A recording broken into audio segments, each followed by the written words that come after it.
तो मेरे छोटे भाई और बहनों, स्वागत है आपके अपने चैनल वेदांतु में। होप कर रहा हूं कि आप जहां कहीं भी हो एकदम स्वस्थ हो, मजे में हो और पढ़ाई कर रहे हो। आज हम पढ़ने वाले हैं अपने curiosity book, that is science के टेक्स्ट बुक की chapter number 7, that is particulate nature of matter. अब इसमें हम क्या पढ़ने वाले हैं? हम पढ़ने वाले स्टेट ऑफ मैटर, है ना। सो इसमें सॉलिड कैसे होता है, क्या होता है, लिक्विड कैसा होता है, क्या होता है, गैसेस कैसे होता है, क्या होता है, सारे चीजें हम पढ़ने वाले हैं इसके अंदर। सो हर एक कॉन्सेप्ट को जानने के लिए वीडियो के अंत तक बने पड़े रहें। तो चलिए स्टार्ट करते हैं आज का session with chapter number 7 of science, that is and class 8 का chapter number 7, that is particulate nature of matter. इसमें हम पहले तो ये कहां क्या क्या क्या चीजें हमारे दिमाग में आती हैं। तो when we see pebbles and sand on the river bank, when we see pebbles and sand on a river bank, और watch sugar dissolved in water. हम जब सैंड देखते हैं, पेबल्स देखते हैं, मतलब स्टोन्स, छोटे छोटे पत्थर देखते हैं, और सैंड देखते हैं रिवर बैंक के, रिवर के किनारे, एंड ये भी देखते हैं कभी कभी कि शुगर पानी में गायब हो गया, डिसॉल्व हो गया पूरी तरह से। You actually observing the behaviour of tiny particles. हम क्या देख रहे हैं? छोटे छोटे टाइनी टाइनी टाइनी पार्टिकल्स के उनके बिहेवियर देख रहे हैं। उसमें शुगर डिसॉल्व हो गया पानी में, उसका बिहेवियर है वो डिसॉल्व हो जाना। तो छोटे छोटे पार्टिकल्स का हम क्या देख रहे हैं? उसमें बिहेवियर देख रहे हैं। That make up all matter around us. This all, ये क्या बताता है? Matter is all around us.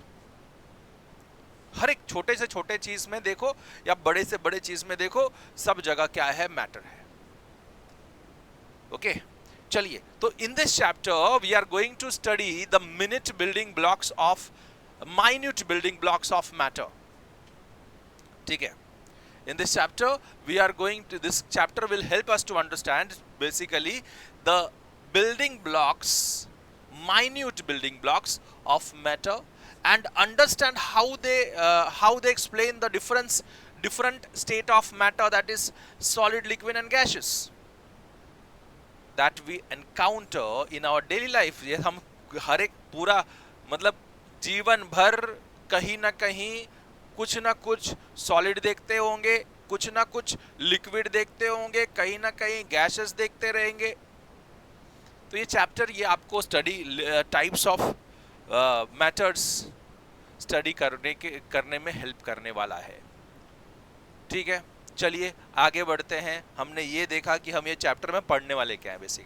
Basically ये पूरा ओवरऑल मैं आपको एक सिंपल सा बात बताऊं। सो ये चैप्टर में हम लोग पढ़ने वाले हैं state of matter, that is solid, liquid, gaseous। solid क्यों है, liquid क्यों है, gaseous क्यों है, बस ये दिमाग में रख लो। तो चलिए स्टार्ट करते हैं, हम आगे बढ़ते हैं कि what is a matter composed of। सो छोटे छोटे पार्टिकल्स क्या बनाते हैं? मैटर बनाते हैं। सो matter is made up of extremely tiny particles called constituent particles।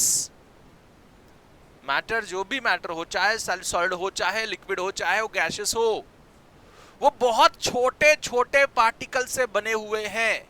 And that छोटा छोटा particles, very tiny particles, they are known as what?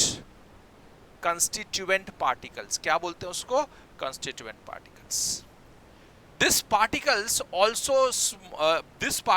are so small that we cannot see with our naked eyes। ये इतने छोटे छोटे particle से बने हुए ना कि अपने छोटे नन्हे आंखों से दिखाई नहीं देंगे, इतने छोटे होते हैं। अब ये कोई भी ये भी बना है, this is a solid, but ये जो बना है बहुत छोटे छोटे पार्टिकल्स मिला के ये बॉटल बना है। और वो छोटे पार्टिकल्स इतने छोटे होते हैं कि हम अपने नाजुक आंखों से देख भी नहीं पाते उसको। So matter is made up of extremely tiny particles called constituent particles. These particles are so small that we can't see with our naked eyes or even with ordinary microscope. ऐसे फालतू माइक्रोस्कोप से देख भी नहीं सकते, normal microscope से दिखाई भी नहीं देगा. So even with ordinary microscope उसको देखा भी नहीं जा सकता, इतना छोटे पार्टिकल्स होते हैं, इतने छोटे टाइनी पार्टिकल्स होते हैं. सो मैटर इज, सीधा सीधा बात है, matter is what is a matter composed of. कोई पूछेगा तो क्या बोलने का? Matter is composed of very tiny particles, extremely tiny particles, known as constituent particles, and it can't be seen with our naked eyes. It is so small that it can't be seen with the naked eyes, and it cannot be seen with the ordinary microscope also. ठीक है, simple सी बात है. चलो आगे बढ़ते हैं और समझते हैं अब क्या नया आ रहे. सो बात समझ में आई. तो कोई अगर पूछे कि what is matter composed of, तो आपको क्या बोलोगे? It is composed of very tiny particles, extremely tiny particles, which we can't see with our naked eyes. And that particles, extremely tiny particles, are known as what? Constituent particles. And that cannot be seen with our naked eyes, even with that ordinary microscope also. ठीक है, बात खत्म. आगे बढ़ते हैं. पैसा हजम. अब देखते हैं कि understanding constituent particles. when we break the particles when we break the particles of chalk, इसमें एग्जांपल दिया चॉक का पार्टिकल्स को छोटा छोटा करते जाओ, इवन उसको मिक्सर में भी पीस दिया. सो बहुत एक टाइम के बाद वो उससे ज्यादा नहीं पिसाएगा मिक्सर में, है ना. So when we break the piece of chalk into a smaller pieces, we eventually reach a point where the pieces can not be broken. So हम इतना छोटा छोटा उसको चॉक पाउडर को करते जाते हैं, पीस पीस के छोटा छोटा कर जाते हैं कि इसके बाद में एक वक्त ऐसा आता है कि उससे ज्यादा छोटा वो हो नहीं सकता वो particle. So we reach to a point where piece can not be broken in down in any further by hands.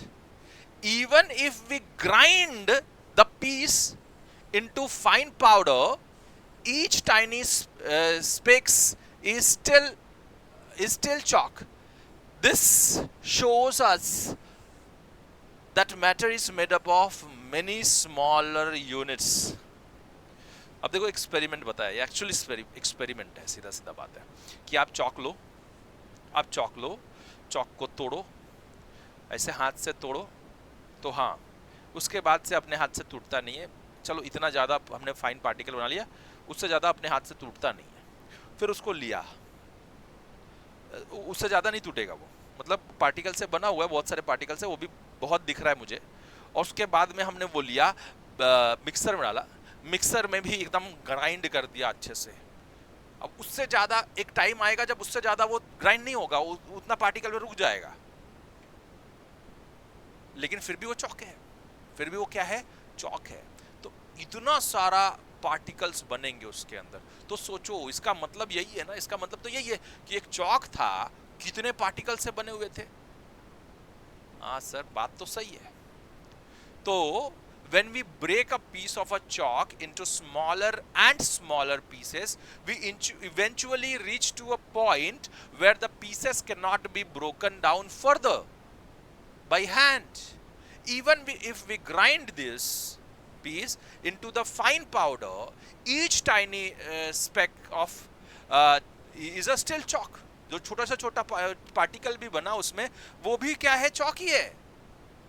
This shows that the matter is made up of smaller units, many smaller units. तो एक matter जो था, chalk जो था, बहुत सारे छोटे छोटे पार्टिकल से बने थे. ग्राइंड करने के बाद दिख रहा है.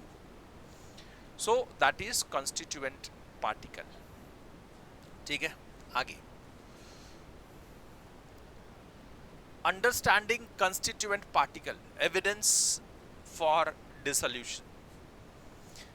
when sugar is dissolved into water, जब शुगर को पानी में हम डिसॉल्व करते हैं, when sugar is dissolved into water it seems disappear, वो गायब हो जाता है ना, हो जाता है.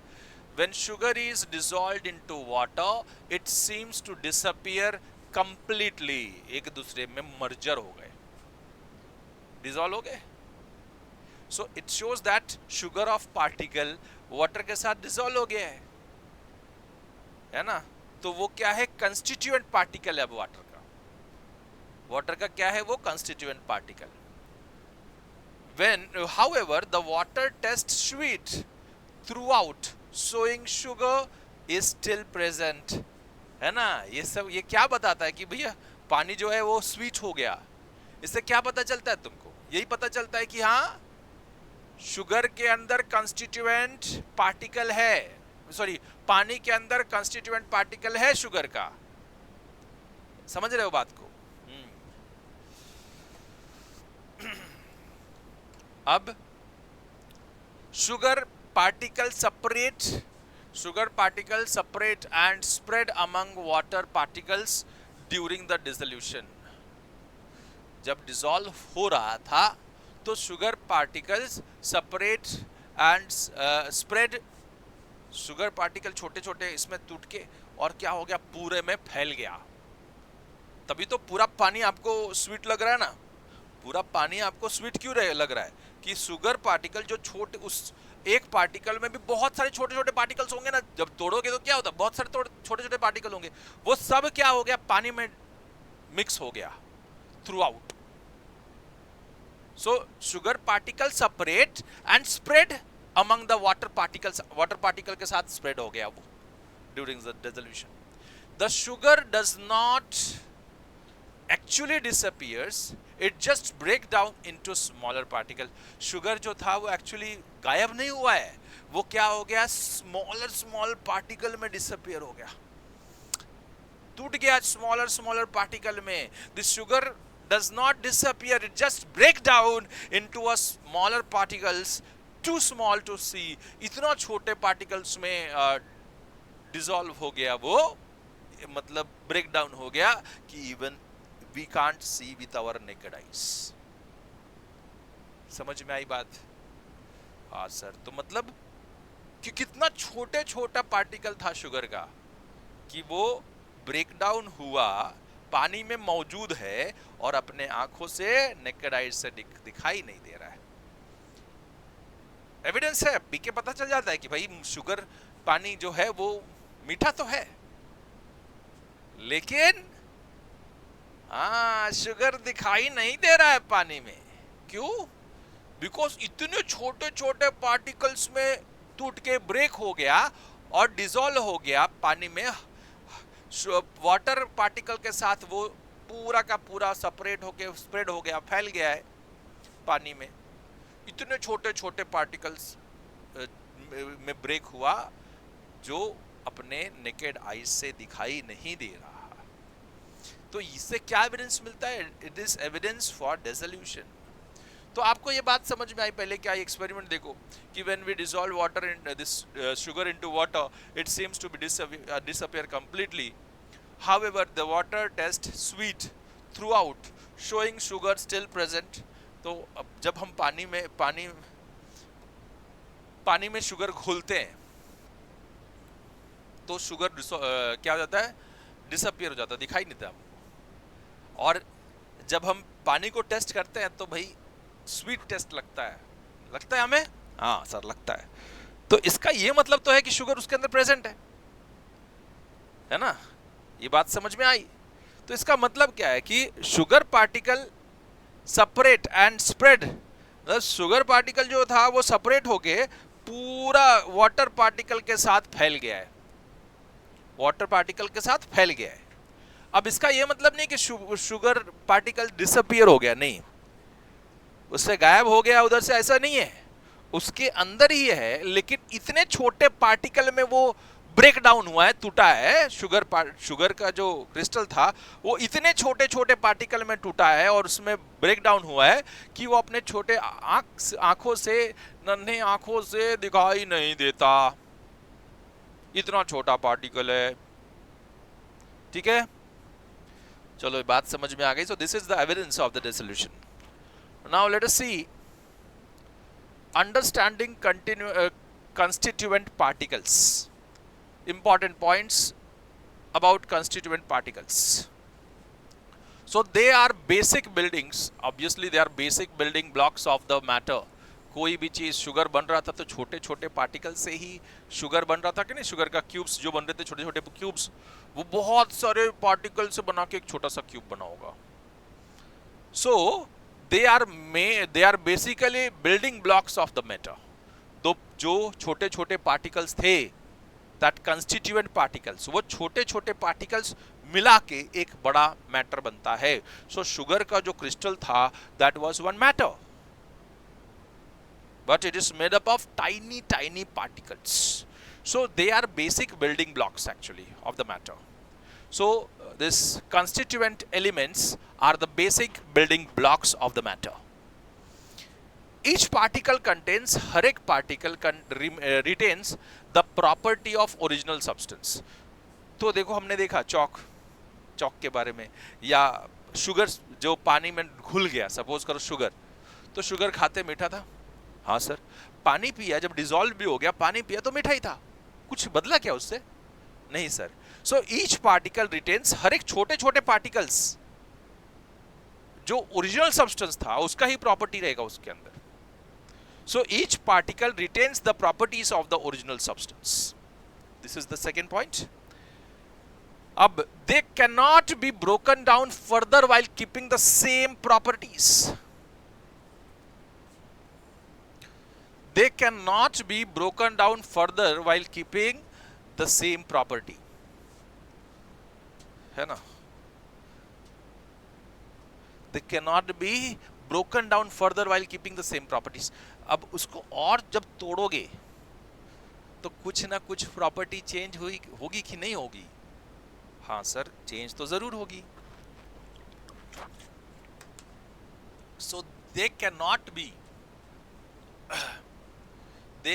be broken down further while keeping the same properties. Okay? जब हम और तोड़ते जाएंगे, छोटा से छोटा होता जाएगा, एकदम टाइनी पार्टिकल बन जाएगा, कुछ ना कुछ प्रॉपर्टी चेंज जरूर होगी उसकी, ठीक है। This space between this particle, the space between this particle are called interparticle spaces. अब जो स्पेस रहता है बिटवीन द पार्टिकल्स, किसी में कम होगा, किसी में ज़्यादा होगा, जिसमें बिल्कुल ही नहीं होगा वो सॉलिड होगा, जिसमें थोड़ा सा ज़्यादा होगा वो लिक्विड हो जाएगा, जिसमें एकदम अलग अलग होगा पार्टिकल्स के बीच में डिस्टेंस। सो पार्टिकल्स जो डिस्टेंस है, स्पेस जो है, इंटर पार्टिकल स्पेस, अगर कम होगी तो सॉलिड होगा, उससे ज्यादा होगी तो लिक्विड हो जाएगा, एकदम ज्यादा होगा तो गैस बन जाएगा, ठीक है। तो the space between this particle are called interparticle spaces. तो पार्टिकल के बीच का जो स्पेस रहता है, अब ये मैटर बना है, इसमें भी बहुत सारे पार्टिकल से बना हुआ है, तो दो पार्टिकल के बीच में, इसमें जो दो पार्टिकल होंगे उनके बीच का जो डिस्टेंस होगा, that is inter particle space, ठीक है। सिंपल सा बात। अब वो देख तो नहीं सकते बिकॉज पार्टिकल्स को नहीं देख सकते हम।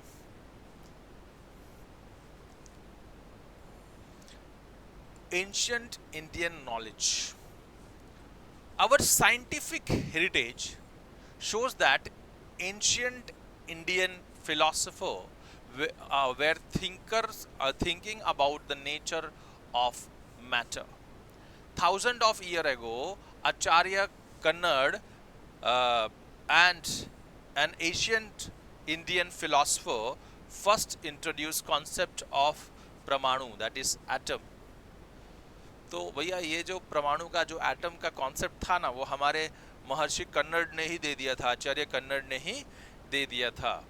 तो हम we are rich in our scientific heritage.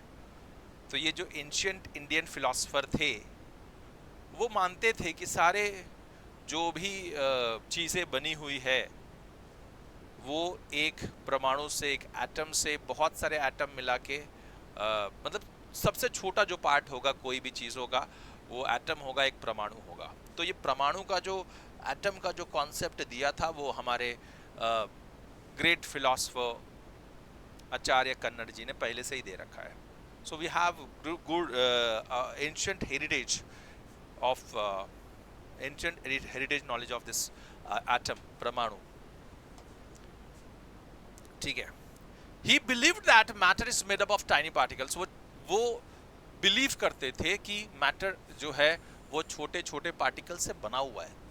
तो ये कॉन्सेप्ट, ये जानकारी हमारे इंडिया में पहले से ही थी, महर्षि कन्नड़ के टाइम से ही थी। तो महर्षि कन्नड़ ने ये पहले से बता दिया था कि भैया कि ये जो मैटर है वो छोटे छोटे पार्टिकल से ही मिलके बना हुआ है।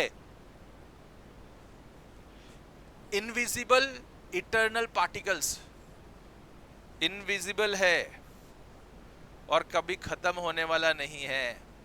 So this particles are invisible eternal particles called परमाणु। इसको क्या बोलते हैं? परमाणु बोलते हैं। ये जो डिफाइन किया था महर्षि कन्नड़ जी ने किया था, आचार्य कन्नड़ जी ने। This idea was documented in his work called Vaishakha Sutra. ठीक है, इन्हें ये डॉक्यूमेंटेड है, ये ऐसा नहीं है कि दत्तकथवा है, बोला हुआ खाली प्रवचन, ऐसा नहीं है, ये डॉक्यूमेंट भी किया है इन्होंने विशाखा सूत्रा में। ठीक है, वैशेषिका सूत्रास। ठीक है, showing that Indian understood this particulate nature of matter long before the modern science। तो इंडियन पहले से ही इसकी इंडियन लोगों की जानकारी थी मॉडर्न साइंस आने से पहले से ही। तो दिस इज ग्रेट। मतलब क्या बताएं, अब हमारे हेरिटेज में साइंस बसा हुआ है, हम लोग पहले से ही जानते थे, हम इंडियंस पहले से ही जानते थे परमाणु के बारे में, टाइनी मैटर, टाइनी पार्टिकल्स के बारे में। तो पार्टिकुलेट नेचर के बारे में हमने अपने ग्रंथों में पहले से ही लिखा हुआ है। ठीक है, एंड ये डॉक्यूमेंटेड भी है, आचार्य कन्नड़ जी ने डॉक्यूमेंट भी किया है, documented his work in Vaisheshika Sutras, Vaisheshika Sutras. ठीक है, तो बात समझ में आ गई अभी। What decides different state of matter? अब different state of matter, solid है, लिक्विड है, गैस है, कौन डिसाइड करता है? हम या आप? तो सब लोग मिलकर डिसाइड करता है भाई। तो एक कैसा होता है, मतलब सॉलिड क्यों होगा, गैस क्यों होगा, लिक्विड क्यों होगा, कैसा होगा? तो let's see the constituent particle of matter, the constituent particle of matter are held together. जब छोटे छोटे पार्टिकल्स एक साथ आते, एकत्रित आते हैं, दे एकत्रित आते, held together bye attractive forces. एक दूसरे के करीब क्यों आएंगे? क्योंकि वो एक दूसरे को क्या कर रहे हैं? एक फोर्स के साथ अट्रैक्ट कर रहे हैं। That is attractive forces called interparticular attraction, interparticle attraction. This force of attraction is known as what? Interparticle attraction.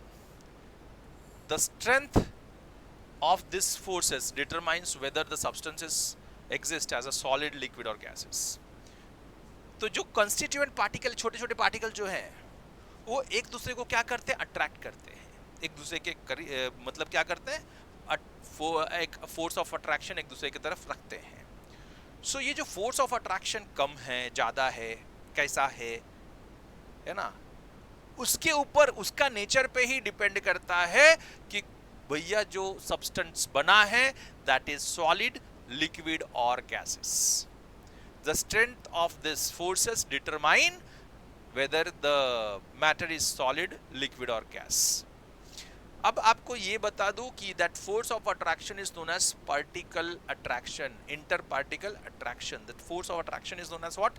Inter particle attraction. So what decides different state of matter? अगर कोई पूछ ले आपसे तो आप क्या लिखोगे? The constituent particles of matter, the constituent particle of matter are held together. जो छोटे छोटे पार्टिकल्स हैं, दे आर हेल्ड टुगेदर, एक दूसरे के करीब आते हैं by some attractive forces, and that force is known as interparticle attraction. And that force of attraction is what? Interparticle force of attraction. The strength of this attraction, कोई कम पुल करेगा एक दूसरे को, उनके बीच का फोर्स जो है एक दूसरे को खींचने का, वो किसी में ज्यादा होगा, किसी में कम होगा, किसी में बिल्कुल कम होगा। So that force of attraction, that strength of force of attraction determines whether the matter is going to be a solid or gas or a liquid. समझ में आया? बस आगे बढ़ते हैं और देखते हैं properties of inter particle forces. Properties क्या है फोर्सेस का? जो फोर्स ऑफ अट्रैक्शन है between the particles, tiny particles, so उसका properties of inter particle forces. तो पहले फैक्टर्स अफेक्टिंग दिस फोर्सेस, क्या क्या फैक्टर जो ये फोर्स का स्ट्रेंथ को अफेक्ट करेगा। So that is the nature of the substance itself. कैसा नेचर है सब्सटेंस का, है ना? उसके नेचर, सब्सटेंस के नेचर के ऊपर डिपेंड करेगा कि force of attraction between the inter, that is inter particle force of attraction कम होगी या ज्यादा होगी, उसके नेचर पे पार्टिकल किस सब्सटेंस के नेचर के ऊपर डिपेंड करता है। Second one is the distance between the particles. दो पार्टिकल्स के बीच का डिस्टेंस, मतलब इंटर पार्टिकुलर जो डिस्टेंस होता है वो भी एक फैक्टर होता है ये फोर्स ऑफ अट्रैक्शन का, कि भैया दूर रहेगा तो फोर्स ऑफ अट्रैक्शन कम होगा। इंटर पार्टिकल जो डिस्टेंस होगा दो पार्टिकल के बीच में का, वो अगर ज्यादा होगा तो ऑब्वियसली क्या होगा? फोर्स ऑफ अट्रैक्शन कम होगा। अब even slight increase in the particle distance, दो पार्टिकल के बीच का डिस्टेंस अगर हम थोड़ा सा बढ़ा दें, great reduce in the attractive forces. दो फोर्सेस के बीच में आप मैग्नेट ले लो, दूर दूर रखो कम फोर्स ऑफ अट्रैक्शन होगा, नजदीक लेके आओ तो ज्यादा फोर्स ऑफ अट्रैक्शन होगा। सो थोड़ा सा भी डिस्टेंस दूर किया तो there is a great reduce in forces, attractive forces, ठीक है। So temperature affects how much the particular particles moves far apart they are. Temperature भी एक फैक्टर है। Temperature affects how much the particle have and how far apart they are. दो particle के बीच का distance और उनका अट्रैक्शन उसके टेम्परेचर के ऊपर भी, उस टेम्परेचर के ऊपर भी डिपेंड करता है। तो this is temperature is one of the factor. ये फोर्स ऑफ अट्रैक्शन कम होगा ज्यादा होगा, टेम्परेचर भी एक फैक्टर है। तो आप ध्यान में रखना है फोर्स से factors affecting the strength of the force. तो भैया नेचर ऑफ सब्सटेंस क्या है? सब्सटेंस का नेचर के ऊपर तो भैया ये फोर्स ऑफ अट्रैक्शन डिपेंड करता ही है। Second one is distance between the particles. दो पार्टिकल्स, टाइनी पार्टिकल्स जो पार्टिकल्स हैं, है ना, उनके बीच का डिस्टेंस के ऊपर भी डिपेंड करेगा। इंटर पार्टिकुलर जो डिस्टेंस होता है, पार्टिकल जो डिस्टेंस होता है, इंटर पार्टिकुलर जो डिस्टेंस जो होगा उनके ऊपर भी स्ट्रेंथ ऑफ अट्रैक्शन डिपेंड करेगा। ऑब्वियसली थोड़ा सा भी चेंज हुआ, डिस्टेंस बढ़ा दिया हमने, तो उनके बीच का जो फोर्स ऑफ अट्रैक्शन है वो बहुत ज़्यादा चेंज हो जाएगा। That is third one. Temperature, one of the factor is what? Temperature also affect the movement, actually particle move and how they far apart they are. जितना ज़्यादा टेम्परेचर बढ़ा दोगे उतना रैंडम मूवमेंट बढ़ जाता है, and that's why force of attraction क्या होगा, ठीक है। तो ये सारी चीज़ें हम ये इसमें देख रहे हैं। तो पहला फैक्टर इज सब्सटेंस का nature of the substance is the first factor which is affecting the force of strength. Distance between the two particles, inter particular distance, उसके बाद में slight change in the increase in the slight increase in the particle distance will greatly reduce the force of attraction. Then जो एक है वो last में कौन सा है, टेम्परेचर भी क्या करता है, अफेक्ट करता है फोर्स ऑफ अट्रैक्शन. ठीक है, अब हम आ जाते हैं solid state.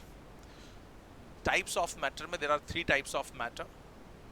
That is first one is solid state. तो इसके बारे में पढ़ने वाले. सॉलिड स्टेट होता क्या है, कैसे बनता है ना, तो ये बात हमको पता होनी चाहिए.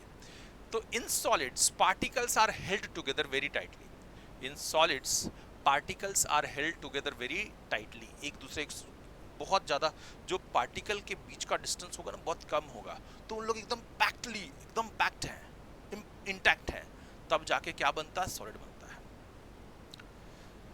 So in solid particles are held together very tightly, though force of attraction between the two that particles, interparticle जो force था, है ना, that force is very high. Force of attraction between two tiny particles is very high. So they are tightly packed. Particles are held tightly together. So in solid particles are held together very tightly by strong interparticular attraction, by very strong interparticle attraction.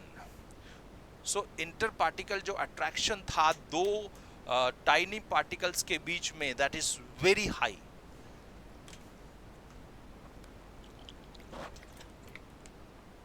इतना high कि हम जल्दी उसको हटा भी नहीं सकते. ठीक है, दैट्स वाई वो सॉलिड है, हिल नहीं सकता. सो सॉलिड स्टेट कब बनता है कि जब solid particle in a solid, जो पार्टिकल्स है उनका force of attraction, they are held very tightly together, and उन लोग का force of by the force of attraction, that is inter particle force of attraction.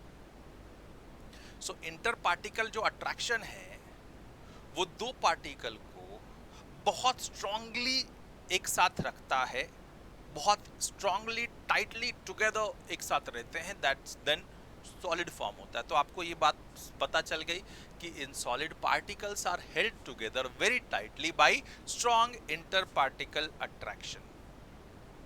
तो सॉलिड स्टेट बनता है. जैसे ये है, ये पेन है, pen is a solid, board is solid. Why?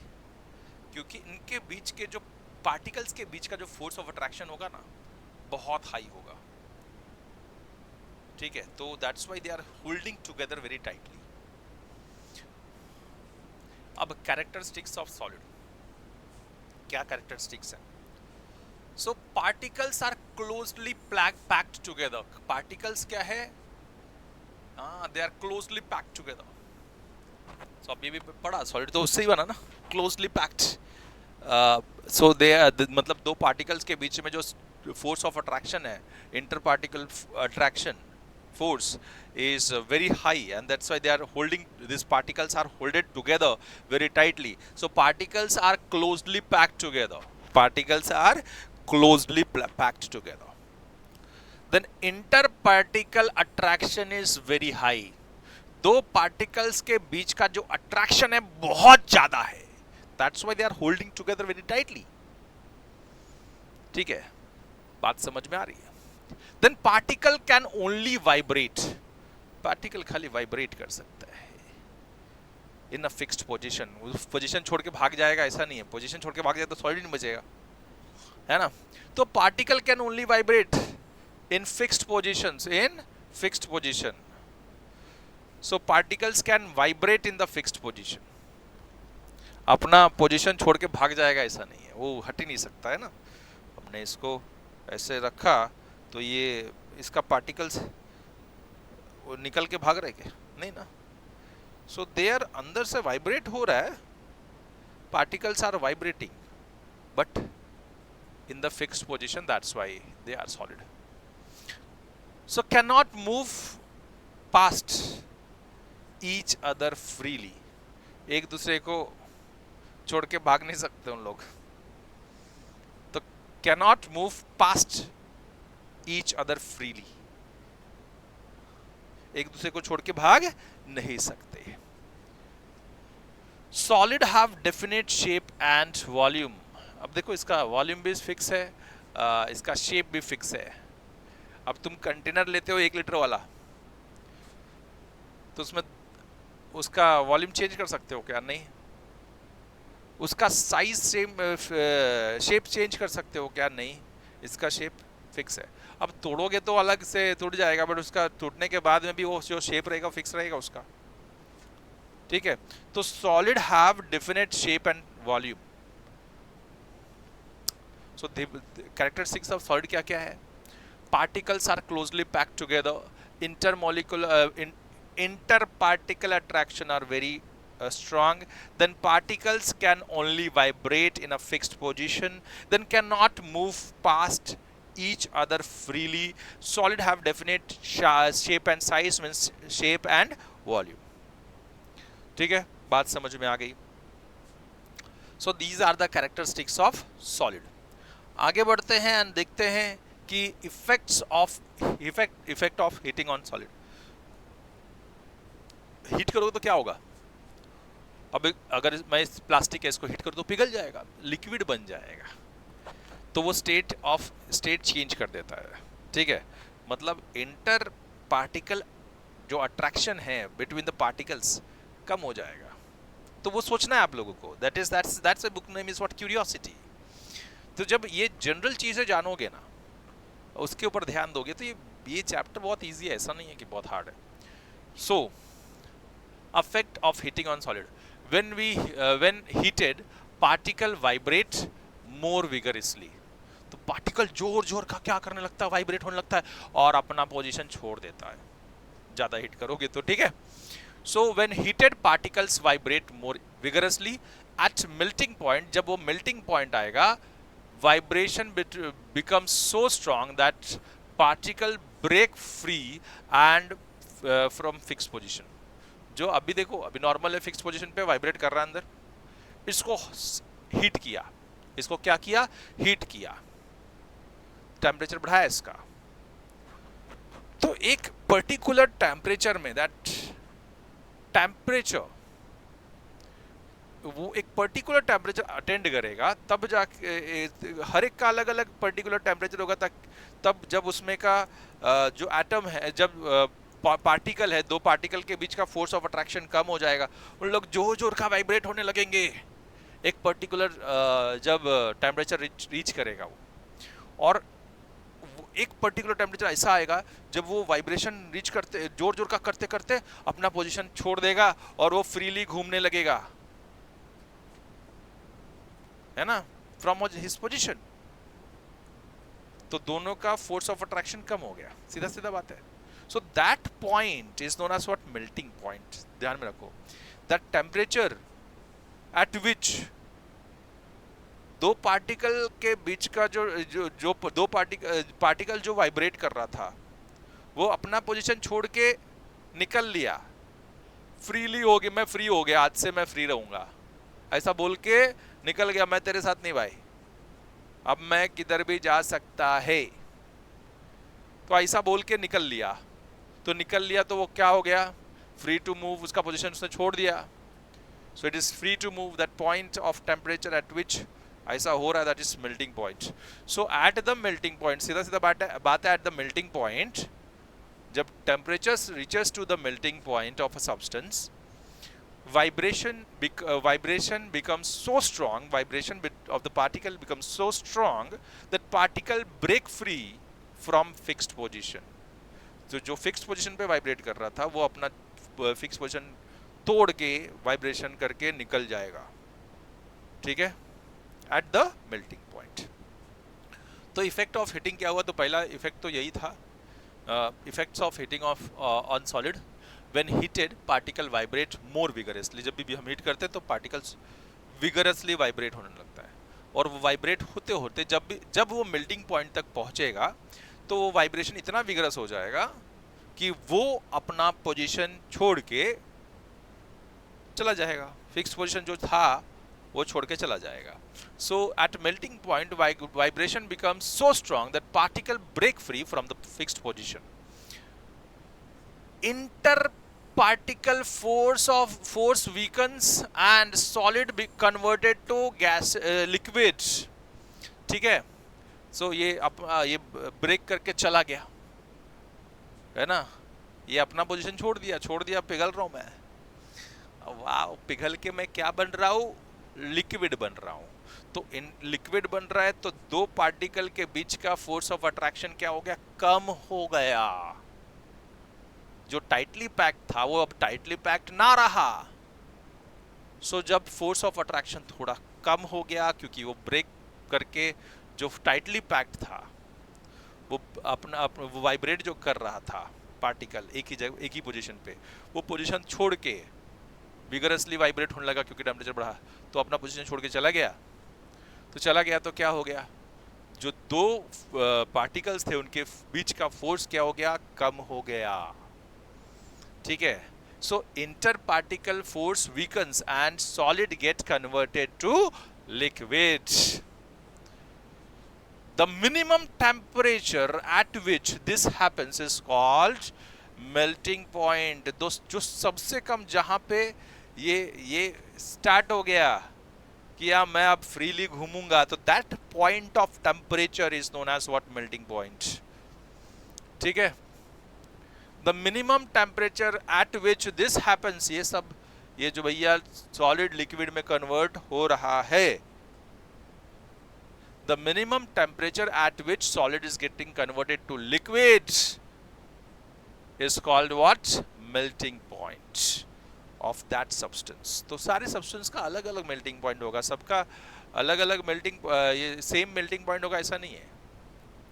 ठीक है, बात समझ में आ रही है? बहुत. So melting point क्या होता है?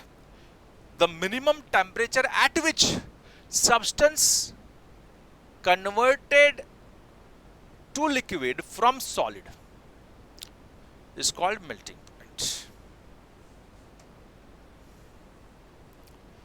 अब melting point कुछ चीजों का melting point दिया हुआ है. melting point of common material, ice का melting point क्या है? 0 डिग्री सेल्सियस. 0 डिग्री सेल्सियस पे वो आइस से पानी बनने लगता है. यूरिया का 133 डिग्री सेल्सियस, 133 डिग्री सेल्सियस पे वो यूरिया पिघल के लिक्विड बन जाएगा. आयन का melting point is 1538 degree Celsius. तो जब कोई भी सॉलिड आयन को तुम 1538 डिग्री सेल्सियस पे गर्म करोगे तो ion will get converted, solid ion will get converted to liquid ion. ठीक है. So these are melting points and this are the substance. So हमको ये बात तो पता चली ना कि डिफरेंट सब्सटेंस का डिफरेंट मेल्टिंग पॉइंट होगा, डिफरेंट सॉलिड का डिफरेंट मेल्टिंग पॉइंट होगा. Different solids have different melting points. Different solids have different melting point because their interparticle forces varies in strength. अलग अलग substance का अलग ये इंटर पार्टिकल जो फोर्स ऑफ अट्रैक्शन होता है अलग अलग सब्सटेंस का अलग अलग होता है. तो strength of inter particle force varies substance to substance, and that's why different solids have different melting points. Material with weaker force melt at a lower temperature. जो भी मटेरियल जिसका force of attraction between the intermolecular force of particle force of attraction कम होगा वो जल्दी पिघल जाएगा, जल्दी सॉलिड से लिक्विड बन जाएगा. सो वो लोअर टेम्परेचर पे उसका melting point is at the lower temperature. जो भी material which has weaker forces that is inter particle force of attraction जो रहेगा, अगर वो वीकर होगा, जो भी मटेरियल का, उसका मेल्टिंग पॉइंट क्या होगा, कम होगा. while those with a strong forces need higher temperature to melt.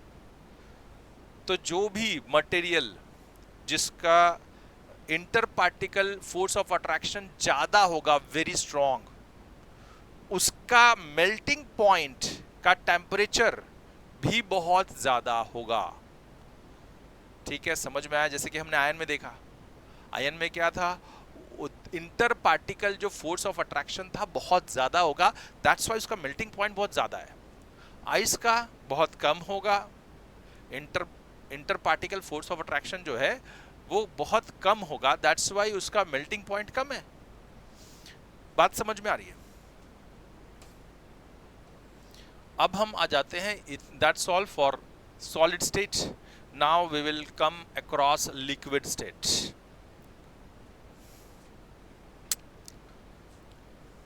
बहुत मजा आ रहा है, मजा आ रहा है कि नहीं?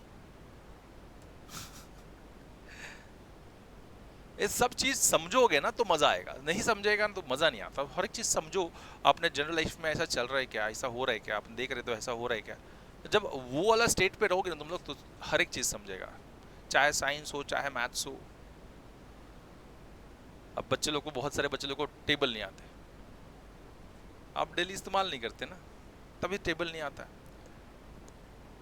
डेली बेसिस पे इस्तेमाल करो चीजों को, कैलकुलेट करना सीखो, तो आपको मैथमेटिक्स इजी लगेगा. वैसे ही चीजों को एनालाइज करना सीखो. ये पानी है, सॉलिड से लिक्विड बन रहा है, तो क्या हो रहा है, क्यों हो रहा है. जब वो सब चीजें आ जाएंगी तो क्यूरियोसिटी बुक यही बता रहा ना, साइंस हमारा यही बता रहा है. अब देखो लिक्विड स्टेट, ऑब्वियसली अब हमको ये बात तो पता चली कि लिक्विड स्टेट कैसे बनता होगा, जब inter particle force of attraction कम होगा, लोअर देन दैट, है ना, तो तब ये लिक्विड स्टेट बनता होगा. इतना होगा कि भैया जो पार्टिकल है वो अब फ्रीली मूव हो रहा है, बट एक सर्टेन दायरे में फ्रीली मूव हो रहा है, तो वो शेप चेंज कर सकता है. कंटेनर जैसा रखोगे वैसा शेप में रहेगा. पानी को देखो, पानी किस में रहेगा, एक बॉटल में रखो तो बॉटल के शेप का रहेगा. वो पानी को उठा के ड्रम में डाल दो, ड्रम का शेप आ जाएगा. तो जैसे कंटेनर में रखोगे लिक्विड को, वैसा शेप रहेगा. तो मतलब उसका जो पार्टिकल्स हैं वो they are free to move but in certain distance. They have the force of inter particle force of attraction है, लेकिन क्या है, उतना ज्यादा नहीं है, उतना ज्यादा नहीं है जैसे सॉलिड में था. वो टाइटली पैक्ड नहीं है, टाइटली पैक्ड नहीं है. They are not holding together tightly. That's why it is liquid state.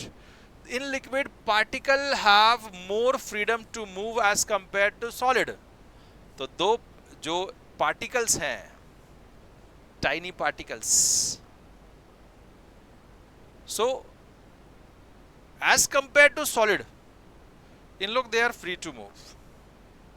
They have freedom to move as compared to solid. इसमें जो पार्टिकल्स हैं लिक्विड्स में, लिक्विड में जो टाइनी पार्टिकल हैं, they are free to move, they have freedom to move as compare to what, solid. But they are still held together by force of attraction. But फिर भी उन लोग में फोर्स ऑफ अट्रैक्शन है और वो साथ में रह रहे हैं, है ना. अब देखो, इसको कंपेयर करो गैस के साथ. डीओ मारा मैंने, आपको भी सूंघने को होगा, तो भैया वो तो उसका पार्टिकल्स तो एकदम फ्री है, जहां मन करे वहां चला जाए. तो उनके बीच का force of attraction is very negligible, so they can move freely. इसमें वैसा नहीं है. There this inter particle force of attraction is there, है ना, which are holding two particles together, but they are not so strong as compared to solid. ठीक है. So in liquid, particles are more freedom to move compared to solid, but they are still held together by the force of attraction. That is inter-particle force of attraction. Now what are the properties of the liquid? Properties of the liquid क्या क्या है? So let us see. Particles are somewhat further apart than solid. तो जो particles हैं, जो solid में एकदम tightly packed थे, उनके बीच का डिस्टेंस बहुत कम था, एकदम नेग्लिजिबल के हिसाब से. इसमें वैसा नहीं है. इनके बीच का particles are somewhat further apart, मतलब थोड़ा थोड़ा डिस्टेंस पे है एज कंपेयर टू सॉलिड. तो इंटर पार्टिकल जो डिस्टेंस होगा, जो दो पार्टिकल के बीच का डिस्टेंस होगा, वो इसमें ज्यादा होगा as compare to liquid. So interparticle attraction is weaker than solid but still significant. So इस अगर obviously दो पार्टिकल के बीच का डिस्टेंस अगर इसमें ज़्यादा है, जैसे हमने एज कंपेयर टू सॉलिड पढ़ा, सॉलिड के बीच में एकदम टाइटली पैक्ड था तो डिस्टेंस बहुत कम था, इसमें थोड़ा सा ज़्यादा डिस्टेंस है तो inter particle force of attraction कम होगा, थोड़ा सा कम होगा, बट फिर भी होगा. इतना होगा कि वो दोनों साथ में रहेंगे. ठीक है. Interparticle attraction are weaker than solid but still significant, but फिर भी उतना होगा कि साथ में रह सके. Particles can move freely within the limited space.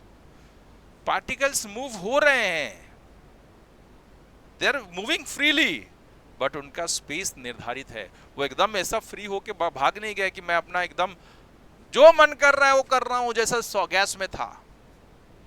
Gases वाला पार्टिकल क्या होता है, अरे इधर क्या, मैं उधर भी सूंघने के लिए मिलेगा तुमको. So particles can move freely in the liquid but within limited space. That's why वो जो उसका वॉल्यूम था ना, वो फिक्स रहता है, शेप फिक्स नहीं रहता है. Shape varies in which the container in which that liquid is kept. So liquid takes the shape of the container in which it is kept, but volume is fixed. So liquid have definite volume but no fixed shape. Liquid का volume definite है, fixed है, but उसका shape fix नहीं हो सकता, because जहां जिसमें तुम वो लिक्विड को रखोगे उसका शेप वो ले लेगा. तो शेप कैसा फिक्स हो गया, शेप तो फिक्स नहीं है. वॉल्यूम फिक्स है, वॉल्यूम क्या है, फिक्स है, but shape is not fixed. Take the shape of the container in which they are placed. So liquid क्या करता है, लिक्विड का वॉल्यूम फिक्स है, लेकिन अगर मैंने 1 लीटर दूध लिया है, उसको ग्लास में रखा तो ग्लास का शेप हो जाएगा, 1 लीटर रहेगा. उसको उठा के हमने ये टोप में रख दिया, पतीले में रख दिया, तो पतीले का शेप ले लेगा, लेकिन 1 ही लीटर रहेगा. तो वॉल्यूम सेम रहेगा बट शेप सेम नहीं रहेगा. It takes the shape in which it is kept. So these are the properties of the liquid. आगे बढ़ते हैं, देखते हैं जरा कि वाई लिक्विड फ्लोज. ये लिक्विड जो है फ्लो क्यों करता है, ऐसा सनन सनन चलता क्यों है. तो when you move your finger through the water, you can do without permanently breaking the water. This happens because liquid particles can move past each other. एक दूसरे से दूर जाएगा फिर पास आ जाएगा. समझे तुम लोग क्या पूछ रहा है? देखो क्या पूछ रहा है, उसके ऊपर इंपॉर्टेंट, उसके ऊपर ध्यान दो कि why liquid flows. Liquid flow क्यों करता है? तो जब हम फिंगर अपना उसके अंदर डालते हैं, पानी के अंदर, सपोज करो फिंगर पानी में डाला तुमने और उसको ऐसे काटते आ रहे हो, तो क्या होता है, आगे जब जाओगे तो वापस से वो पार्टिकल डिस्टेंस दूरी बनाया, फिर वापस साथ में आ गए, फिर दूरी बनाया, फिर साथ में आ गए, है ना। जब पानी को काटते काटते जाओगे तो वो परमानेंटली थोड़े कटता है। जैसे तुमने पानी में हाथ डाला, आगे बढ़ रहे हो तो पीछे का वापस से ज्वाइन हो गया, आगे ऐसे काटते जाओ पानी को, पीछे ज्वाइन होते चला जाएगा। सो when we move your finger through the water, you can do it without permanently breaking the water. This happens because permanently break हो रहा है क्या? हमने काट दिया तो कट के अलग अलग हो गया, मैं अभी अलग अलग हो गया नहीं, इधर से काटते के पीछे वापस से ज्वाइन होते गया, है ना। ये क्यों हो रहा है? Because liquid particles can move past each other, है ना। लिक्विड पार्टिकल्स जो हैं वो अलग अलग होंगे फिर ज्वाइन हो जाते हैं, ठीक है। Liquid particle can move past each other, एक दूसरे से अलग हो सकते हैं, फिर वापस क्या हो सकते हैं? ज्वाइन हो सकते हैं। So liquid particles can move past each other.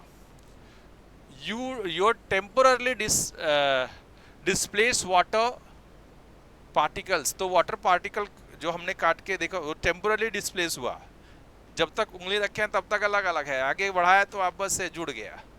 सो वो डिस्प्लेस हो रहे, particles are displacing but they are that is temporary, ठीक है। as soon as you remove your finger, particles return to fill the space। so particle क्या हो गए? वापस से पास साथ आ गए ताकि वो स्पेस भर दे। जब भी हमने फिंगर हटाया, जैसे फिंगर हटाया, पार्टिकल्स क्या हो गए? वापस साथ में आ गए टू फिल दैट स्पेस।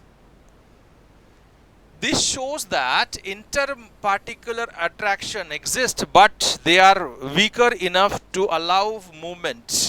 तो ये क्या बताता है कि दो पार्टिकल के बीच का जो फोर्स ऑफ अट्रैक्शन है वो कम है, और that's why they can move freely, but इतना भी कम नहीं है कि वो दूर ही रह जाए। So it shows that interparticular attraction exist. So और ये इतना भी कम नहीं है, कम है बट एग्जिस्ट करता है। बट क्या करता है? एग्जिस्ट करता है कि वापस से हम लोग साथ में आ जाते हैं। This shows that the interparticular attraction exist but weak enough to allow movement. Interparticle attraction exist करता है और लेकिन वीक है, लेकिन क्या है? एग्जिस्ट कर रहा है बट वीक है, और इतना वीक है कि भाई पार्टिकल मूव कर सकता है। They are weak enough to allow movement, ठीक है। तो बात समझ में आ गई कि आपने लिक्विड फ्लो क्यों होता है, ये हमने एक प्रैक्टिकल माध्यम से देखा कि जब भी वाटर देखा, वाटर में फिंगर डाला तो जैसे हम फिंगर ऐसे उसको वाटर को काटते जा रहे हैं तो एकदम कट के अलग नहीं हुआ। जैसे जैसे फिंगर आगे लेके गए, पीछे का वापस से मॉलिक्यूल्स पार्टिकल्स जुड़ गए। जैसे हमने फिंगर हटा दिया, वापस से पूरा जुड़ गया, उसने स्पेस को फिल कर लिया। तो ये सब बड़ा समझना जरूरी है कि liquid particle can move past each other. Liquid particle जो है वो एक दूसरे से अलग भी हो सकता है और ज्वाइन भी हो सकता है। Can move past each other. Your temporarily displaces water particles. जो वाटर पार्टिकल डिस्प्लेस हुआ था वो टेम्पररी है। As soon as you remove your finger, particle return to fill the space. This shows that interparticular attraction exists, but they are weaker. इतना weaker है कि they allow movement. अब हम समझते हैं boiling point. What is boiling point? So boiling point, when liquids are heated, जब भी liquid को हीट करोगे, when liquids are heated, particle movement become more vigorous। जब हम लोग जैसे उसको देख रहे थे, पहले तो हमने देखा क्या? Melting point. जैसे सॉलिड में देखा कि solid get converted into liquid at the temperature, so minimum temperature at which the solid get converted to liquid. So that is what melting point। वैसे boiling process और boiling point होगा फिर, ठीक है। So अब क्या हो रहा है ना, इसमें लिक्विड को वापस से गर्म कर रहे हैं। स्टोव लगाया, गर्म किया। तो ये तो पार्टिकल तो हमको पता है ना, मूवमेंट, ये जिगजैग मूवमेंट चलते रहता है पार्टिकल्स का। सो दे ऑलवेज वाइब्रेट। तो जब हीट करोगे तो और ज्यादा वाइब्रेशन बढ़ जाएगा उसका। इंटर पार्टिकल जो फोर्स ऑफ अट्रैक्शन है कम हो जाएगा, ये भी बात समझ में आ गई। तो एक टाइम ऐसा आएगा कि वो जो एक फिर भी कुछ ना कुछ फोर्स ऑफ अट्रैक्शन था, अब एकदम नेग्लिजिबल हो गया, free to move anywhere. It is more lesser than the solid liquid, lesser than solid, lesser than liquid. तो लिक्विड वाले जो फोर्स ऑफ अट्रैक्शन था उससे भी कम हो गया, लगभग नेग्लिजिबल। तो वो क्या करेगा कि कहीं भी घूमेगा particles, free to move anywhere.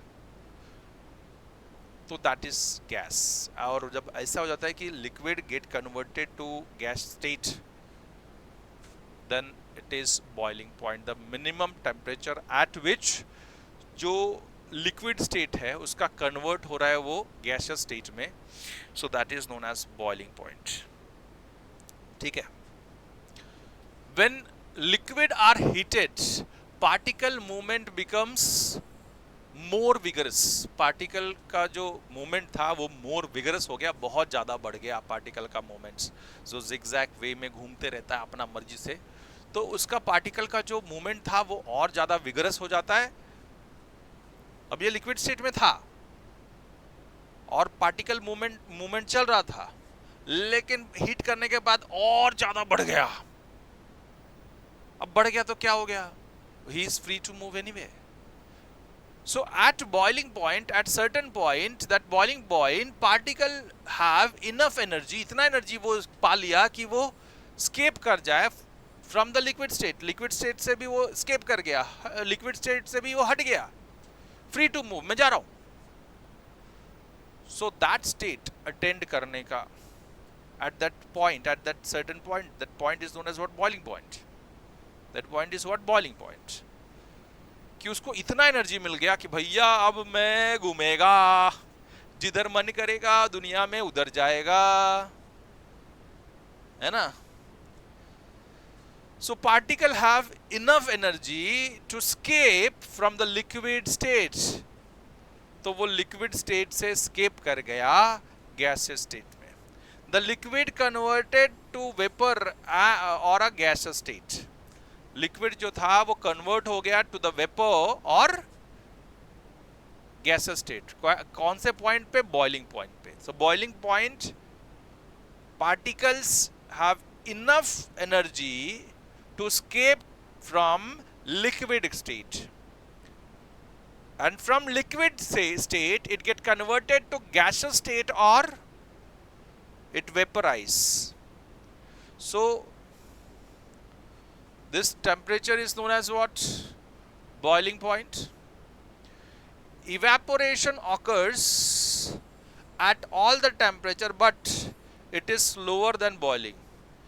Evaporation of water, पानी रख दो, धीरे धीरे धीरे धीरे कुछ देर के बाद गायब, कुछ टाइम के बाद गायब हो जाएगा, that is evaporation. गर्म होके ही गायब होता है, तो सरफेस से इवेपोरेट होता है, बॉइलिंग नीचे से होता है। So evaporation is a process of which liquid get converted to solid, gaseous state। लेकिन धीरे धीरे, बड़ा धीरे धीरे हो रहा है, वो सरफेस से होता है, और ये नीचे से गर्म कर रहे हो, बॉइलिंग पॉइंट, हीट दे रहे हो, है ना। तो दोनों में फर्क है, इवेपोरेशन और बॉइलिंग पॉइंट में। So evaporation occurs at all the temperature, कोई भी टेम्परेचर पे evaporation हो सकता है, but it is slower than boiling। ठीक है, बॉइलिंग प्रोसेस देखा हमने। So बॉइलिंग पॉइंट क्या होता है? अब देखो एक सिंपल सा बात समझो, बॉइलिंग प्रोसेस देखो, लिक्विड है, टेम्परेचर दिया आपने नीचे से उसको, सो उसका जो पार्टिकल है वो अब विगरसली मूव होने लगा, बहुत जोरदार, इधर उधर भागने लगा। At certain point, at the certain temperature, he is free to move anywhere. उसको इतना एनर्जी मिल गया है कि ही escape from liquid state to gaseous state, to escape from liquid state. ठीक है, ऐसा एक ऐसा टेम्परेचर आएगा, ऐसा पॉइंट आएगा जब particles have enough energy to escape from liquid state. उसके पास इतना एनर्जी मिल गया, इतना इंटरमोलिकुलर स्पेस जो है ना वो कम हो गया कि वो he is free to move anywhere, तो चला जाता है, वो दुनिया में कहीं भी मूव कर सकता है. ठीक है, so it scapes from liquid state, liquid state से स्केप हो गया. तो अगर वो निकलता है तो क्या करेगा, तो वो निकलता है और लिक्विड स्टेट से गैसियस स्टेट में चला जाता है, या फिर वो क्या होता है, वो वेपर फॉर्म कर देता है. So liquid converted to vapour और gaseous state. That conversion is known as that minimum point at which this is converted from liquid state to gaseous state is boiling point, the temperature at which this occurs. अब ये एक evaporation की बात आ जाती है, तो evaporation is at any point हो सकता है, कोई भी टेम्परेचर पे हो सकता है वो, and it is slower than the boiling. ठीक है, evaporation you know कि सरफेस से वो पानी धीरे धीरे ऊपर जाते रहता है, इवेपोरेट होते रहता है. अब हम आते हैं, देखो ये चालू करने से पहले मैं बता दूं आप लोगों को कि हम ये जो चैप्टर है वो 2 पार्ट में करने वाले हैं. आज हमने लिक्विड तक पढ़ा, कल गैसेस से स्टार्ट करूंगा. तो नेक्स्ट सेशन में, in the next session will start with the gases state. तो ये हम लोग गैसेस स्टेट भी पढ़ने वाले हैं in the second session of this chapter. तो आज के लिए बस इतना ही. तो हमने आज पढ़ा था कि what is state of matter of in solid state और लिक्विड स्टेट हमने पढ़ा आज, और स्टेट ऑफ मैटर क्या क्या होता है वो भी पढ़ा हमने. तो अगर आपको आज का सेशन में हर एक चीज़ समझ में आया हो तो ज़रूर एक लाइक कर दीजिएगा, लाइक करना बनता है, एंड एक कमेंट भी कर दीजिएगा. इतना मेहनत करने के बाद एक कमेंट, एक वाहवाही तो बनती है आपसे. शेयर कर देना, बिकॉज शेयरिंग इज केयरिंग. नए हो तो सब्सक्राइब करो, बेल आइकन दबा के जाओ ताकि फर्दर अपडेट्स आप लोग को मिलते रहे. मिलते हैं नेक्स्ट वीडियो में, तब तक गुड बाय, अलविदा.